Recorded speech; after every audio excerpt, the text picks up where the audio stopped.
On the basis of evidence collected and examined by my office, that Israeli Prime Minister Benjamin Netanyahu and Minister of Defense Yoav Gallant bear criminal responsibility.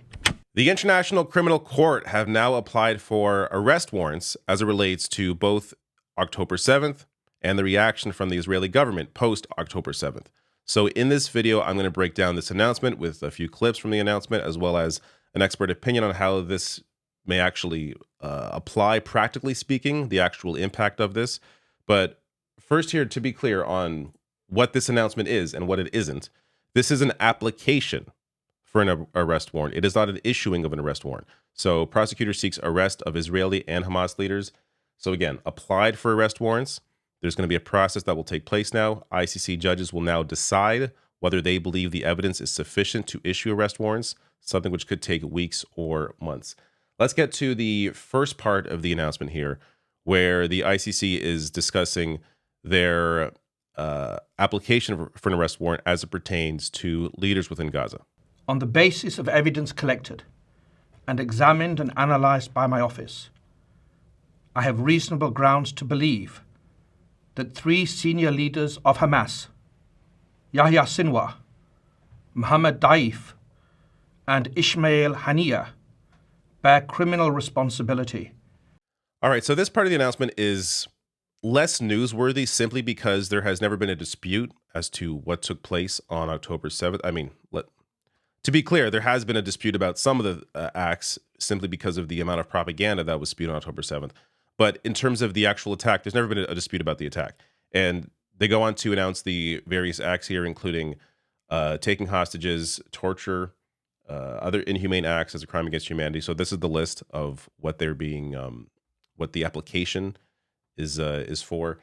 And this has never been disputed, even by Palestinians. So this is from January. Palestinians welcome Chile and Mexico's call for ICC probe into Gaza war, which includes, by the way, Hamas. As Ryan Grimm, reporter at the time, tweeted out, Hamas is saying it will cooperate with an ICC investigation into its own October 7th assault, while also pushing for an investigation into allegations against Israel. So they've always been open to saying, yeah, investigate us, as long as you also investigate what Israel has committed since October 7th.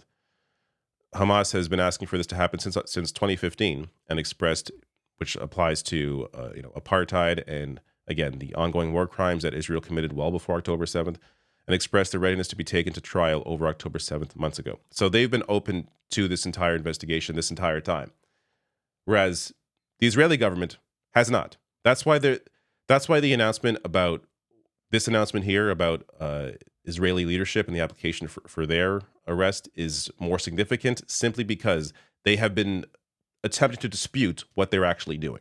On the basis of evidence collected and examined by my office, that Israeli Prime Minister Benjamin Netanyahu and Minister of Defense Yoav Gallant bear criminal responsibility.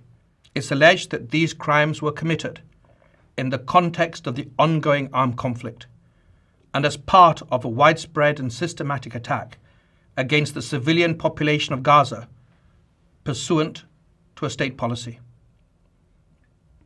Unfortunately, these crimes continue to this day.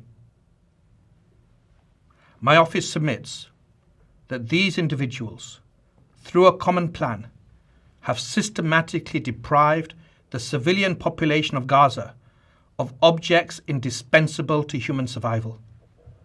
We have reached that conclusion based upon interviews with survivors, many eyewitnesses, experts, from satellite imagery, statements from Israeli officials, including the 2 individuals subject to the present application.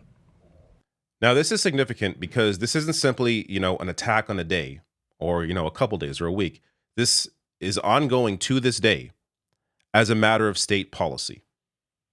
And as the ICC, just to get his name there, ICC's prosecutor, Karim Khan, says they have statements from leadership, from the people that they are applying for this arrest warrant, statements from them, from Netanyahu, that are used as part of their evidence, making it clear that this is a direct policy choice as opposed to, say, the fog of war and things happening. No, this is intentional.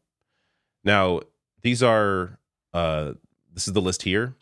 So again, starvation, willful causing of great suffering, intentional direct attacks against civilian population, extermination, persecution as a crime against humanity. So this goes to, this isn't simply about the obvious, the bombing of the civilian population, the attack on aid workers. This is also about closing the borders, restricting the transportation of food and medicine, getting into the civilian population, cutting off water pipelines, meaning cutting off clean water to the civilian population, cutting off electricity to the civilian population, and the use of starvation as a method of warfare. And I'm going to get to a bit more on that from that video. But, as it pertains to just what Netanyahu himself has been saying and doing, I've gone over this in a few videos, but he has rejected. He has been the barrier to a ceasefire. He has been the barrier to getting the hostages back. So people focus on the hostages, just focus on the hostages. The Israeli prime minister is the reason why the hostages have not been returned. So whether it was 6 months ago in November, he rejected a ceasefire for a hostage deal. Whether it was, this is February. There's the date, the 7th. Rejecting a proposed ceasefire for a hostage deal.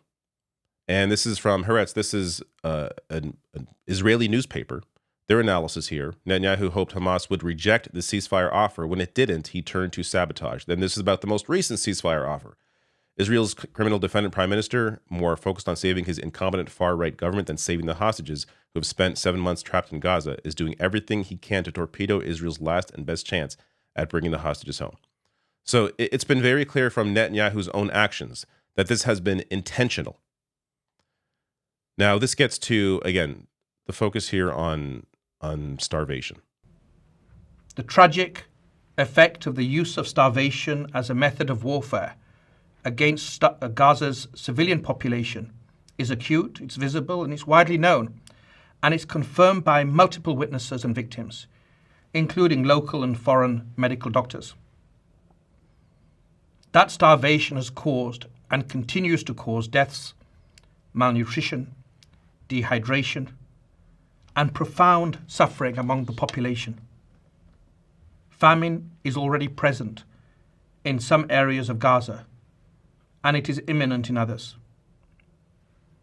My office charges Netanyahu and Gallant as co-perpetrators and as superiors in the commission of these alleged crimes. Israel, like all states, has the right to defend its population. It has every right to ensure the return of hostages that have been criminally and callously taken. Those rights, however, do not absolve Israel of its obligations to comply with international humanitarian law. Nothing on earth can justify willfully depriving human beings, including women and children, babies, the old and the young, of the basic necessities required for life. So this goes to the famine that has now been intentionally put upon the Palestinian population in Gaza by the Israeli government. Now, I'm going to get to a clip from an interview that CNN did shortly following this announcement that gets to the thought process in being willing to issue this application for an arrest warrant against the Israeli government. But I think it's also important to note here that this application against leadership of Hamas as well is important, because it's not only important for the acts that were committed on October 7th, it's also important in helping to really give context and I would say add teeth to what they are claiming against the Israeli government as well, because it showcases this isn't just the ICC going after the Israeli government, which would be understandable, but they are looking at the entire situation, looking at all of the crimes committed, regardless of who is committing them, and then applying for this arrest warrant based on those actions, again, regardless of who the people perpetrating them or the leadership of those individuals are. This gets to this response here to CNN. We have to look at the evidence. And the way I very simply try to do things is look at the evidence, look at the conduct, look at the victims, and airbrush out the nationality. and if a crime's been committed, we should move forward. Nobody is above the law. No people, by dint of birth or passport, religion, nationality, or the colour of their skin, have a get-out-of-jail-free card, have a free pass to say, well, the law doesn't apply to us. And that has been the exact attitude that the Israeli government has been moving forward with. That, Hamas committed these acts against us. They can't do that. But we can commit that and even more against them. And somehow that's justified because we are committing self-defense, even though the acts that you are committing as the Israeli government far exceed what were committed on October 7th. Now, I got just an opinion here from an expert on Twitter going to what this could mean practically speaking. I first want to show, this is the news. So I was on my phone this morning when I heard the news, and this is how I saw it, just to give you an idea of what my feed is like. So, War Monitor, International Criminal Court asked for arrest warrant against Israeli PM Netanyahu for war crimes. Following that tweet, again, this is just a random feed. This is the IDF here. A video of one of the soldiers riding a children's toy. Owen Jones writing, imagine if Hamas militants repeatedly filmed themselves playing with the toys of Israeli children they had killed, maimed, driven from their homes, and traumatized. It would be front and center in the evidence of how monstrous they are. There are countless videos like this one showcasing just the complete lack of humanity that is at the center of this ongoing bombardment and destruction of the civilian population in Gaza.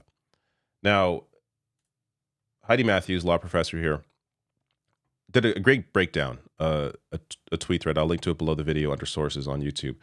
But I want to share just a few tweets here in what this could mean practically speaking. The timing of the International Criminal Court prosecutor's application just days after the International Court of Justice heard South Africa's request for additional provisional measures is significant.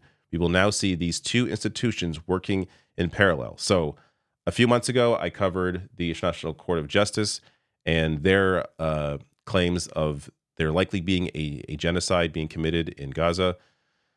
This is significant in the context of an ongoing conflict, occupation, and genocide. This move at the ICC will put ambient pressure on the ICJ to issue some sort of ceasefire order. It will also influence the factual matrix being considered in the ICJ's occupation advisory opinion. There is a big debate about the role of the international criminal charges within the context of ongoing hostilities. It's unclear whether such moves will work to exacerbate conflict or contribute to quicker peace. Netanyahu may well defiantly reject the ICC by intensifying the offensive, but this would be very risky indeed and would only further isolate Israel within the international community. The major political impact of ICC action is to isolate Israel by removing credibility from its claims that it is following international law and acting in self-defense. Which again also goes to the importance, I think, of ensuring there is an objective application here of what has been going on, meaning it's important and significant that the ICC also is going after Hamas leadership here as well, showing that there is no, bias, which would be ridiculous to even claim. But I think it helps to make the case against Israel when they are clearly applying these rules against everybody, regardless of who's in power.